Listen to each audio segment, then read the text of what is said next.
All right. Well, I thought I was recording, but apparently I was not. So I'm gonna have to do everything over. But I found this on Craigslist, and it's been posted about 2 hours ago. It's in Fountain Hills, which is a rich neighborhood outside of like like Scottsdale, Phoenix area.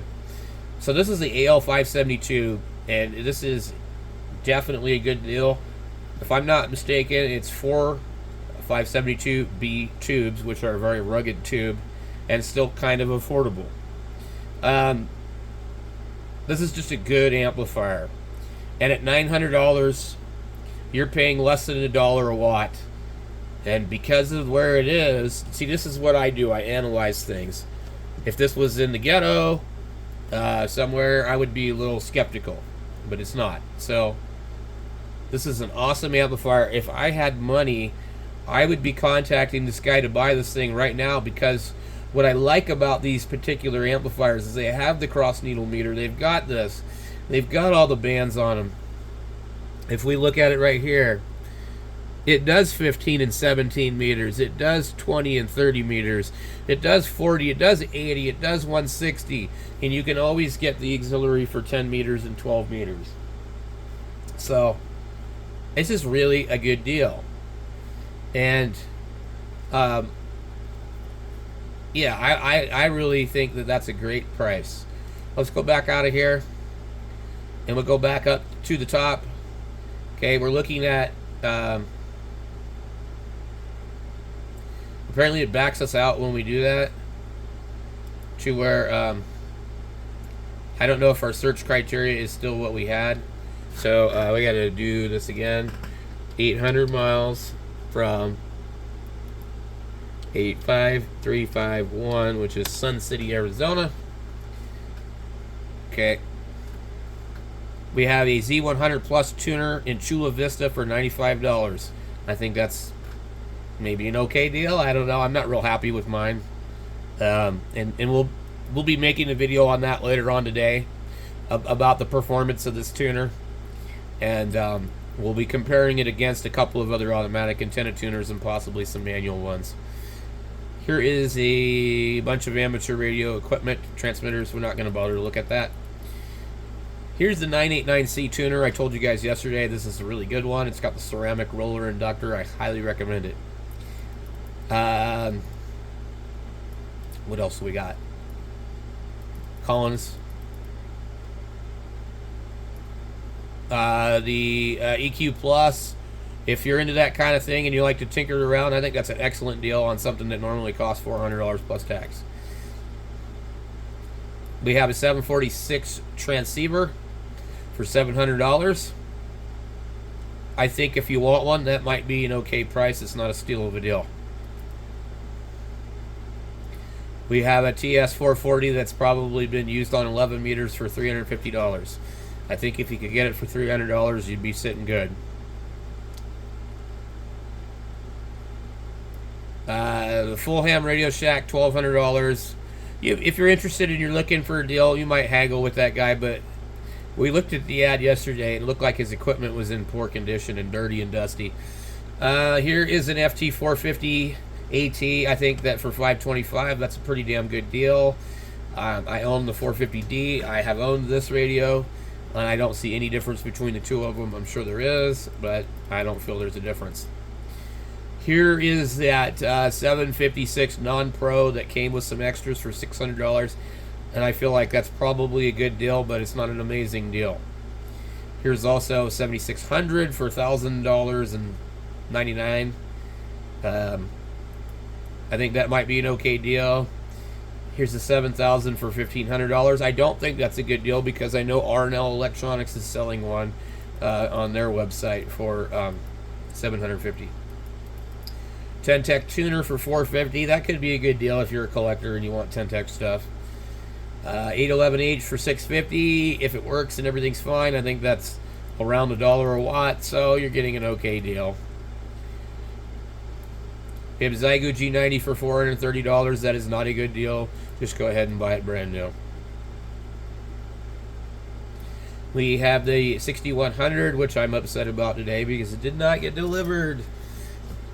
For $500, you're saving the tax and Mine was almost $600, so if you're not concerned about a warranty, which is 18 months with Rate Oddity, and you don't really care, and you want it, and you live nearby, I don't know. I still don't think it's a good deal. Here is the SB220 for $450. I think that's a good deal. It's in Centennial, wherever the hell that is. I don't know. Don't care. The 870 is still here. We don't know if it's available. Nobody has commented on it. Apparently nobody wants to buy it. Apparently it's not nice enough for anybody. So we have a 1200 for $750 in Reno. I think that's a good deal. I don't think you're going to see them go for much less anymore. Here's the 3000 for $1200, and I have one, and I can tell you that the receiver is better than the 1200, but only because I own them both. And in Goodyear, Arizona, we have somebody selling the TS520 with a microphone of your choice for $500. I don't feel like that's a good deal. I don't see why anybody would really pay that much for it. Here's the TS2000. I would not touch that with a 10-foot pole, even if it had paperwork showing that the filters have been replaced. Been there, done that, won't do it again.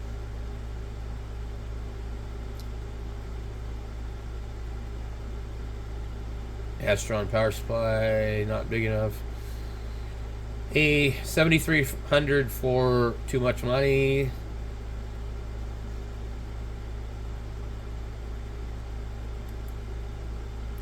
I think if you're going to sell a 7300 used, it needs to be $700. Somebody that's out of their mind charging a new price for a used amplifier. And they have posted it over and over and over and over. You know what I do to guys like this? I go in here and I make sure that I flag their ad, every single one of them. And if I'm really bored, I'll log into a different IP address and I'll flag it again. Because it's absolutely obnoxious that you would post this thing this many times, this many places. And you are absolutely greedy as hell. So, we like to flag them. And you should too. That way we don't all have to look at crap.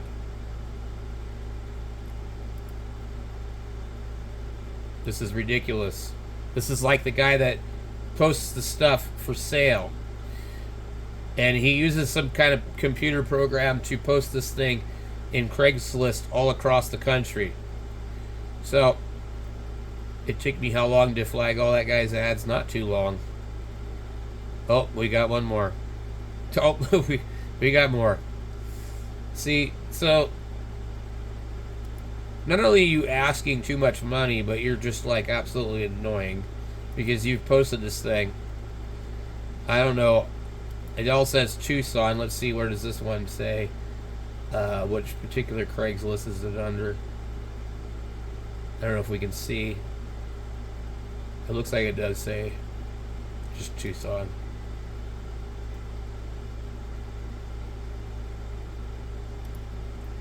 Now when you flag it, you have to wait for... See, right now it's not working. It'll do that. It'll put a line through it, then you know it's flagged. And you'll back out of it. Flag. You sit there and wait. We don't need this kind of crap on Craigslist. We don't. There's no reason to post something 20 times.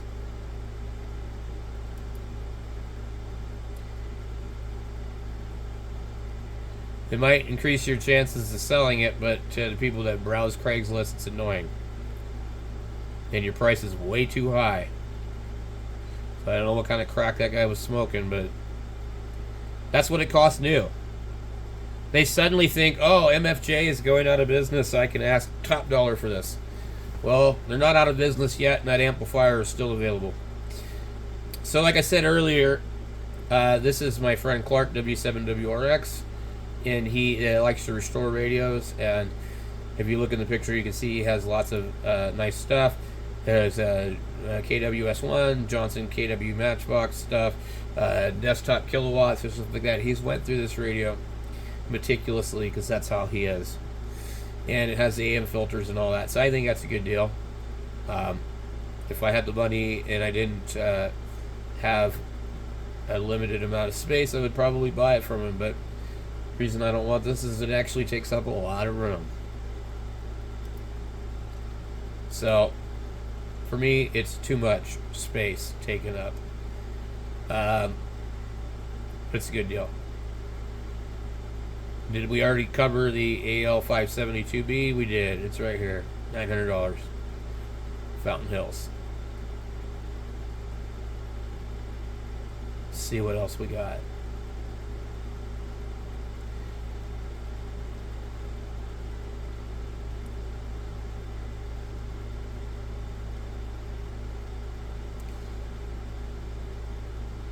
There's just a lot of junk on here. Cash paid for broken equipment. We get a lot of these guys.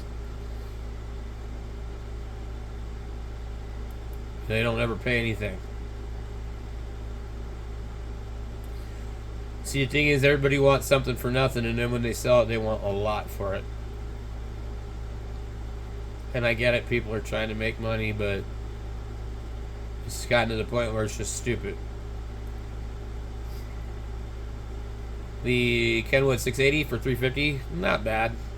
Not bad. Not great. SB 102 for $200 probably needs work.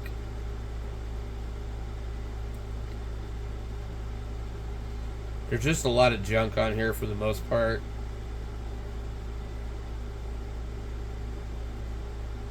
Too much money. Okay, so if we go in here and we change it to amateur radio,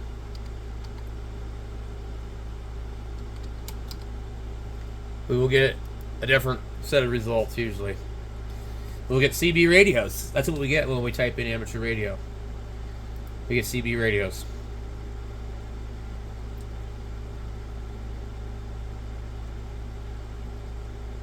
Did I spell it wrong?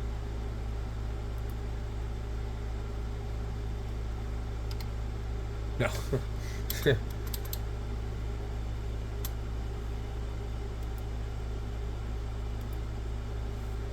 Okay. It's not showing us very much. I have to constantly put this in every single time. Yep. It used to stay in there. Now it backs out. So basically, I'm just kind of showing you guys how I browse Craigslist to look for deals. Here's the MFJ tuner with the ceramic roller inductor and all that good stuff for $300. I think that's a pretty good price.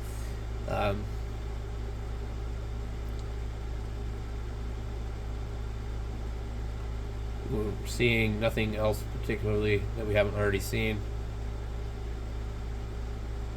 More CB radios. $100 for an RS 35M power supply. That's a good price. Wherever Long Mount is. It's probably Colorado or something.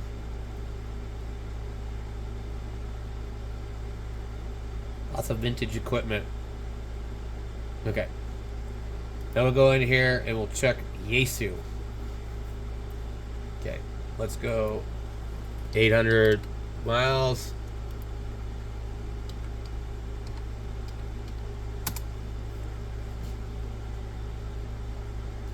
Okay, we have the FT107 in Reading. I think that's okay.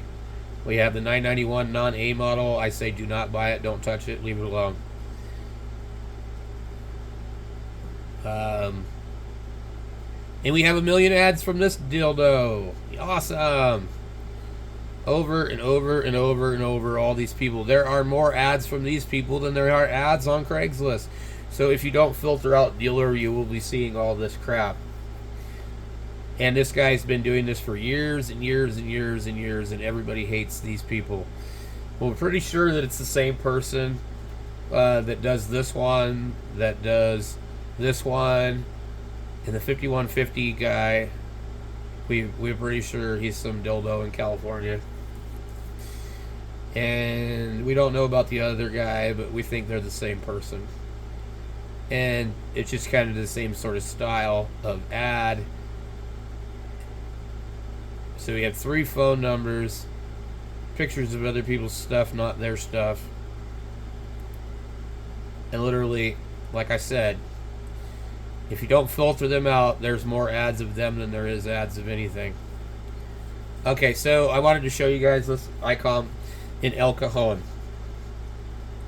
And the reason that I think this is a good deal now is because, well, if you bought a brand new ICOM from them, your warranty is worth about absolutely diddly squat. Okay, if you have a problem, you're probably going to deal with the same dildo on the phone that I dealt with, that absolutely will sit there and blame everything on you, and he will spend more energy and time trying to pin the problem on you than if he would have just solved the problem. And I'm not the only person that's called in and had this experience, and a lot of people have told their story, and I know a lot of people will not buy ICOM radios anymore because of this person. I don't know who it is. I don't know if he even said his name on the phone. If I really wanted to know, I probably could call up ICOM and dox them and figure out who it is. And it's obviously a guy that's been working there a really long time. I don't know who it is, but I know that the other people I've talked to described it, and they said, oh, you must have got the exact same guy. But I had a brand new 7300, 4 months old, and the USB port quit working on it. It wouldn't work. And they blamed it on me. They said, you must have got RF in the radio. You're using a full wave loop antenna. There's no way that you don't have RF in your shack. They cross-examined me like a lawyer, like a prosecutor. And they told me they would not look at the radio for free. They would not repair it. And I could send it in if I wanted to, but it's going to cost me. And, because they don't care. You just bought a cheap radio, and, the guy acts like if I send the radio in, I'm hurting his bonus. So, when you call Yaesu, it's quite the opposite. So, anyway, so for $775, you're saving quite a bit. If you buy it brand new, you're paying more, and if you have a problem with it, you're going to get treated about the same as if you bought this from somebody else, okay? And the warranty is non-transferable to the new owner.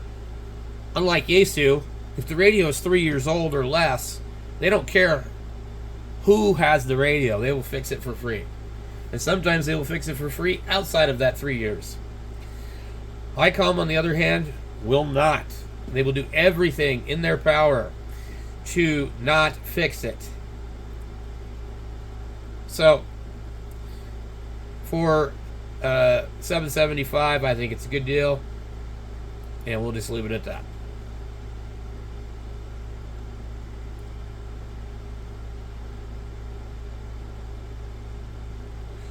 Somebody should call this guy on the phone and like the guy that calls the scammers. We need to get him to call this guy and mess with him. It'd be funny. Okay, so we have that there. Let's go here to the swap meet, the hot list. Okay. Loading. Okay. I've said it before, I've said it again. Do not buy TS2000s, they're junk. I'm sorry if you own one and yours works fine, you're one of the lucky ones. I had one that had the filter number that was not supposed to be a problem. The problem is that those Murata filters all have a problem, and it doesn't matter if the DC blocking capacitors are there. Those filters were used in all sorts of radios, so basically every radio from 2000, but specifically Kenwood, because they left out the blocking capacitors, all have failure. A TS590. I'm not a fan of that radio at all. I already looked at it. I think they wanted 750. I think it's an overpriced legacy radio, and it might work really good. Here's the voice module that he probably pulled out of the radio. Let's go see who's selling it.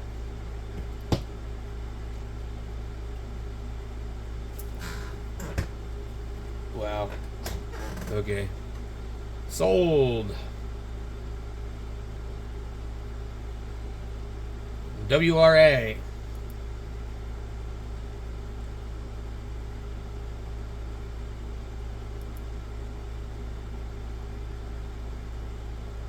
Let's see. I don't think it's the same guy, but it's always curious how. God dang. Hello. Nope, different guy. It's always curious how you always see the same stuff. Oh, what do they want for this? 3-500 tube from RF Parts.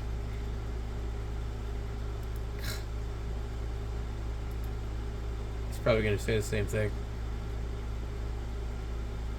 Man. I don't know what's up with the internet here. We have the CenturyLink. I think they used to be, or they're now Sparklight.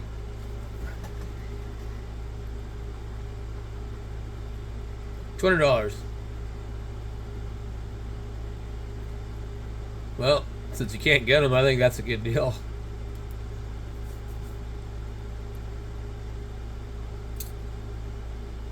$200. Not a bad deal.